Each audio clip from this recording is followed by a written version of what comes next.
Board exam 2021 में class 10-12 के लाखों बच्चे जो अपीयर होने वाले हैं उन सभी के लिए बहुत ज्यादा कंफ्यूजन का माहौल है, बिकॉज इस सेशन में काफी सारे चेंजेस देखने के लिए मिले। फिजिकल क्लासेस नहीं होने की वजह से ये सारा बखेड़ा खड़ा हुआ है और अभी का जो प्रेजेंट एक मुद्दा बहुत बड़ा है वो है प्रैक्टिकल एग्जाम्स को लेकर के। लाखों बच्चे कंफ्यूज्ड हैं कि वो प्रैक्टिकल एग्जाम में अपीयर कैसे होंगे, क्योंकि फिजिकल क्लासेस नहीं हुए हैं। उनको आइडिया ही नहीं है कि फिजिकल क्लास नहीं होने की वजह से प्रैक्टिकल एग्जाम्स किस तरह से कंडक्ट किए जाएंगे और प्रैक्टिकल एग्जाम में वो लिखेंगे क्या या करेंगे क्या।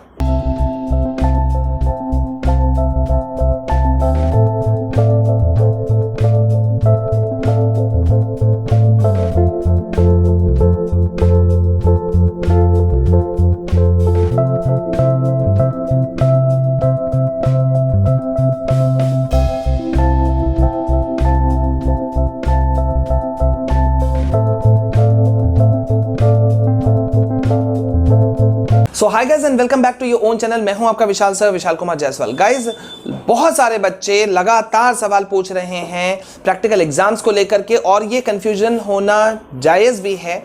सारा कुछ हम आपको बताएंगे और लेटेस्ट अपडेट देंगे। वीडियो के अंत तक आपको रहना है, बिल्कुल भी स्किप नहीं करना है, नहीं तो कोई वाइटल इंफॉर्मेशन आपसे छूट जाएगा।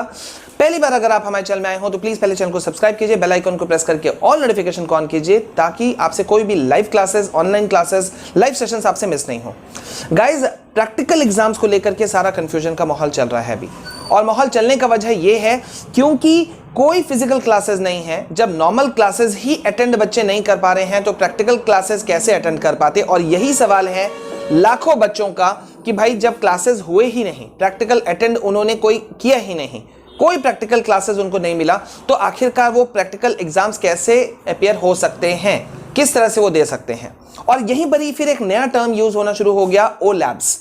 अब बहुत ज्यादा कंफ्यूजन है बच्चों के माहौल में क्योंकि उनको ओ मतलब समझ में नहीं आया। तो गाइज, यहां पे ओ मतलब था ऑनलाइन मोड में क्या प्रैक्टिकल एग्जाम्स कंडक्ट कराया जा सकता है, ऑनलाइन प्रैक्टिकल एग्जाम्स की बात हो रही है, ठीक है। तो ओ लैब का मतलब था यहां पे उससे। तो यहां पे मैं आपको बता दूं कि सीबीएसई ने पूरी तरह से नकार दिया है कि प्रैक्टिकल एग्जाम्स ऑनलाइन मोड में नहीं लिए जाएंगे, ठीक है, बिल्कुल भी नहीं। क्योंकि बच्चे सोच रहे थे, बहुत सारे बच्चों ने मुझे भी ट्वीट किया, मैसेजेस किया कि सर एटलीस्ट प्रैक्टिकल एग्जाम क्या ऑनलाइन मोड में कुछ असाइनमेंट देकर के काम चल सकता है। स्टूडेंट्स, अगर आपको भी मैथ्स या साइंस हार्ड लगता है या किसी पर्टिकुलर टॉपिक या कॉन्सेप्ट को समझने में दिक्कत होती है तो India's best learning platform Unacademy आपके लिए लाया है foundation batch to crack science and foundation batch to crack mathematics, जो शुरू हो रहा है 21 दिसंबर से। ना सिर्फ इतना, this course will include CBSE as well as JEE foundation 2।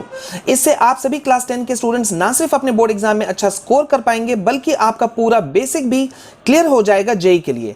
In this batch top educators of Unacademy will cover all the important topics. इतना ही नहीं, किसी डाउट्स के रहने पर आप डाउट क्लियरिंग सेशंस में आप अपने डाउट्स को क्लैरिफाई कर सकते हैं। For chemistry, mister Aakash Tyagi will take classes on every Monday, Wednesday and Friday at 5 to 6 p.m. For biology on Monday, Wednesday, Friday, Niharika Khandelwal will take at 7 to 8 p.m. For physics, Mr. Siddharth Sharma on Tuesday, Thursday and Saturday from 5 to 6. And for maths, Mr. Bhartendu Tiwari on Monday, Wednesday and Friday 3 to 4 p.m. And Mr. Sudhir Oti will take classes on Tuesday, Thursday and Saturday at 8 to 9 p.m. So guys, enroll now. For more details, go to the link in description. या बच्चों को लग रहा था कि शायद assignment या कुछ प्रोजेक्ट वर्क सबमिट करने से उनका ऑनलाइन एग्जाम वाला इशू कम से कम सॉल्व हो सकता है। तो गाइज, यहां पे मैं आपको बता दूं कि डॉक्टर संयम भारद्वाज जो कि एग्जामिनेशन कंट्रोलर हैं सीबीएसई के, उन्होंने एफिलिएटेड स्कूल्स के प्रिंसिपल्स के साथ में जो मीटिंग किया था उसमें ये पूरी तरह से क्लियर किया है। हालांकि 10 दिसंबर को शिक्षा मंत्री डॉक्टर रमेश पोखरियाल ने भी इस बात को मेंशन किया था कि प्रैक्टिकल एग्जाम्स की जहां तक बात है तो वो अभी कुछ भी नहीं किए जाएंगे जब तक कि स्कूल्स रीओपन नहीं हो जाता नॉर्मल कंडीशंस में।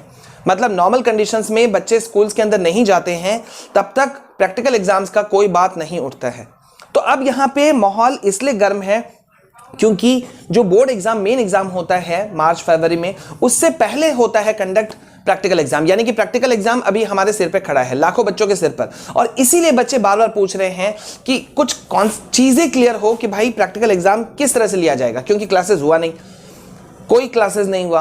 अब उन्होंने कभी कोई अटेंड ही नहीं किया है, ठीक है। तो यहां पे गाइस एक बड़ी बात है कि डॉक्टर संयम भारद्वाज ने भी ये बात को कहा है कि अगर ऐसा हुआ, क्योंकि बहुत सारे स्टेट्स में और बहुत सारे स्पेसिफिक जगहों पर अभी भी क्योंकि कंटेनमेंट जोन्स हैं या वहाँ कोविड की स्थिति है या वहाँ पे नॉर्मल कंडीशंस नहीं है, लॉकडाउन प्रॉपर वे में खुला नहीं है, तो स्कूल्स ओपन होने के चांसेस कम हैं। तो बच्चों का ये भी सवाल था, स्पेशली उन बच्चों का सवाल था कि भाई ऐसी स्थिति में क्या किया जाएगा जब आधे मान लेते हैं कि 60% खुल गए स्कूल्स और वहाँ पे क्लासेस ऑन भी हो गया, मान लेते हैं, और कई जगहों पर अगर नहीं हुआ, तो जहां पे नहीं हुआ उन बच्चों के लिए प्रैक्टिकल एग्जाम्स का क्या कुछ उनके लिए करवाया जाएगा या किस तरह से वो एग्जाम देंगे।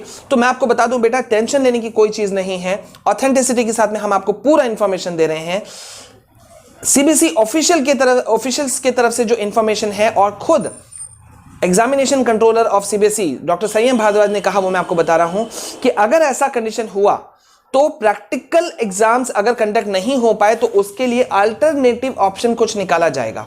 हालांकि वो अल्टरनेटिव ऑप्शन क्या होगा वो अभी कुछ भी चर्चा नहीं किया गया है या नहीं बताया गया है। इवन अभी एफिलिएटेड स्कूल्स के प्रिंसिपल्स को भी नहीं मालूम कि अगर प्रैक्टिकल एग्जाम किसी वजह से कंडक्ट नहीं हो सका तो क्या अल्टरनेटिव निकाला जाएगा। लेकिन अंदाजा लगाया जा सकता है बेटा, और वो अंदाजा है कि असाइनमेंट या कुछ प्रोजेक्ट वर्क्स आपको दे दिए जाएंगे और उसके बेसिस पे आपको मार्क्स दे दिया जाएगा आपके प्रैक्टिकल एग्जाम्स का। तो यहां पे मैं आपको एक सवाल दे रहा हूं कि आपको क्या लगता है कि जैसा कि कहा जा रहा है सीबीएसई की तरफ से कि प्रैक्टिकल एग्जाम स्कूल खुलने के बाद में स्कूल में ही लिए जाएंगे, सिर्फ एक एक्सटर्नल वहां पे मौजूद रहेंगे, ठीक है, जो कि आमतौर पे होते भी हैं, एक एक्सटर्नल रहेंगे एग्जामिनर और उनके उपस्थिति में वो प्रैक्टिकल एग्जाम्स करवाया जाएगा अपने खुद के स्कूलों पर, ठीक है। तो यहां पे मैं आपके लिए एक सवाल दे रहा हूं कि आपको क्या लगता है कि प्रैक्टिकल एग्जाम्स स्कूल में ही हो या उनको उसके बदले में ले लेना चाहिए आपसे कोई असाइनमेंट या प्रोजेक्ट वर्क। तो इसका जवाब आप सभी को देना है कमेंट सेक्शन पर, ठीक है। तो आई होप गाइस कि आपको ये पूरा चीज क्लियर हो गया कि ओ लैब्स क्या चीज है। ओ लैब्स मैंने आपको बता दिया कि ऑनलाइन मोड में जो लिया जाता प्रैक्टिकल एग्जाम किसी तरह से, पता नहीं कैसे, लेकिन अगर लिया जाता तो वो कैसा होता, तो उसका तो कोई संभावना ही नहीं है। ओ लैब्स का संभावना भूल जाओ, ऑनलाइन मोड में नहीं लिया जाएगा प्रैक्टिकल एग्जाम। प्रैक्टिकल एग्जाम नहीं भी हो सकता है और हो भी सकता है, ठीक है, डिपेंड करता है पूरे सिचुएशन पर, पूरे सिनेरियो पर कि कोविड-19 का सिचुएशन क्या रहता है, ठीक है। तो यहां पे आप अपना जवाब दो और हम आगे इस बात को और किसी तरह से रेज करने की कोशिश करेंगे जिस तरह से हम करते आए हैं। आप सभी बच्चों का बोर्ड एग्जाम 2021 कम से कम कुछ दिनों के लिए पोस्टपोन हो जाए, इसके लिए हमने ट्वीट पे एक मुहिम, एक कैंपेन रन कर रखा है, #postpone CBSE board exam 2021, #postpone board exam 2021। तो इसमें आपका सपोर्ट चाहिए बेटा, और वो सपोर्ट तब तक पूरा नहीं हो सकता जब तक कि आप पूरे रूप में अपने दोस्तों के साथ, अपने ग्रुप के साथ में आप हमारे साथ में इसमें जुड़े। तो इसी वजह से तुरंत कीजिए पहले चैनल को, हमारे चैनल को सब्सक्राइब, साथ ही साथ बेल आइकन को प्रेस कीजिए और नोटिफिकेशन ऑन कीजिए ताकि आप हमारे इस कैंपेन का हिस्सा बने। लाखों की संख्या में हम चलें और जो एजुकेशन मिनिस्टर हैं उन तक हम अपनी बात रखें, ठीक है। वैसे कल शिक्षा मंत्री लाइव होने वाले हैं टीचर्स के साथ में 17 दिसंबर को, मैं खुद भी वहां रहूंगा और आप सभी को लाइव रखूंगा, ठीक है। तो 3:30 बजे से हम लाइव हो जाएंगे, 4 बजे से उनका सेशन शुरू है। आप सभी को बने रहना है, इसलिए अपना डेटा वेटा सब कुछ बचा के रखना इंटरनेट का, ठीक है, और एकदम फ्री रहना क्योंकि सुनना जरूरी है। अब क्या कुछ निकलेगा वो तो कल पता चलेगा, लेकिन सुनना जरूरी है, ठीक है। तो पीडीएफ फॉर्म में नोट्स जो हमने आपको अवेलेबल कराया है उसको जल्दी से लो, पढ़ते रहो, अपने पढ़ाई में कोई ढील नहीं छोड़िए, बाद बाकी हम देखेंगे। आज हम आपको कई सारे अपडेट्स देंगे क्योंकि बहुत सारे बच्चों ने मुझे अलग अलग टॉपिक्स पे दिया है, रिक्वेस्ट किया है, तो हम उन सभी टॉपिक्स को कवर करने की कोशिश करेंगे। आप लोगों को बने रहना है, कुछ समय निकालना है अपने पूरे दिन भर के टाइम शेड्यूल से 5 से 10 मिनट, और हम आपको लेटेस्ट इंफॉर्मेशन पूरी ऑथेंटिसिटी के साथ में देते रहेंगे। अभी इस वीडियो में इतना ही। लेटेस्ट इंफॉर्मेशन के लिए हमारे साथ में बने रहिए, जुड़े रहिए। This is all from my side. This is your Vishal sir signing off. Please stay calm, stay safe, stay healthy. जय हिंद, जय भारत।